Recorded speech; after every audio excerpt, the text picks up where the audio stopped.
Hello बच्चों, चलिए प्रश्न को पढ़ते हैं और समझते हैं। दिखलाइए कि ए सर्वनिष्ठ बी बराबर ए सर्वनिष्ठ सी का तात्पर्य बी बराबर सी आवश्यक रूप से नहीं होता है। ठीक है, तो ये हमें दिखाना है बच्चों। प्रश्न को हल करने से पहले हम प्रश्न के लिए मुख्य अवधारणा लिख लेते हैं। तो प्रश्न के लिए मुख्य अवधारणा, जिसकी सहायता से हम इस प्रश्न को हल करेंगे। मुख्य अवधारणा में देखिए, यहाँ पर केवल हमें इतना समझना है कि ए अगर सर्वनिष्ठ बी लिखा है तो इसका अर्थ क्या होता है। इसका अर्थ होता है इसमें ए तथा बी, ए तथा बी के केवल केवल उभयनिष्ठ अवयव होते हैं। केवल उभयनिष्ठ, ठीक है, ये उभयनिष्ठ को एक बार और चाहे तो लिख देंगे हम। केवल इसके उभयनिष्ठ अवयव ही इसमें आपको मिलेंगे। ये बात आपको मुख्य अवधारणा में याद रखनी है। ठीक है, उभयनिष्ठ अवयव होते हैं, अवयव होते हैं। ठीक है, चलते हैं आगे। देखो, तो अब यहाँ पर हम क्या करते हैं, देखो मैं एक उदाहरण लेके इसको समझता हूँ। माना माना ए बराबर, छोटा एक उदाहरण लेंगे हम। ए बराबर है एक, जिसके अवयव एक और दो है। बी बराबर में ले लेता हूँ एक और तीन अवयव। ठीक है, और सी बराबर ले लेता हूँ मैं, जिसके अवयव हो एक कौमा चार।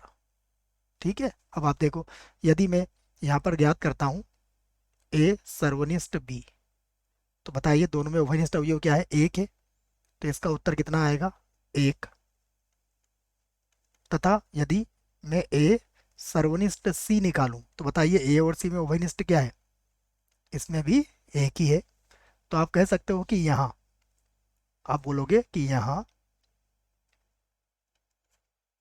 यहाँ ए सर्वनिष्ठ बी बराबर है ए सर्वनिष्ठ सी के।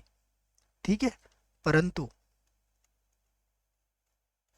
बताइए क्या बी और सी बराबर है, परंतु बी बराबर नहीं है सी के। तो इसका अर्थ क्या हुआ, अतः आप इस बात को कह सकते हो कि अतः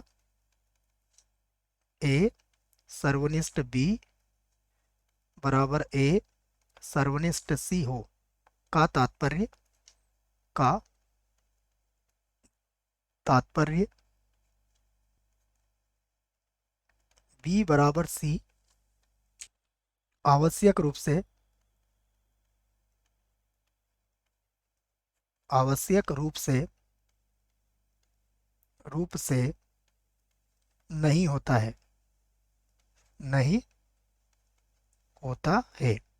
बच्चों, हो भी सकता है, परंतु हमेशा आवश्यक रूप से सत्य हो ये जरूरी नहीं है। जैसे देखो, थोड़ी देर के लिए मान लो कि आप बी और सी के अवयव एक जैसे कर लेते। बी के अवयव भी क्या कर लेते आप, एक और चार ले लेते, और सी के अवयव भी एक और चार ले लेते। तो उस स्थिति में भी ये कथन सत्य हो जाता, परंतु हर बार सत्य होगा ये जरूरी नहीं है, इसलिए हमने इसके विरोध में ये उदाहरण दिया है। तो अब आपको समझ में आ गई होगी बात। आशा करता हूँ प्रश्न का उत्तर भी समझ में आया होगा। धन्यवाद।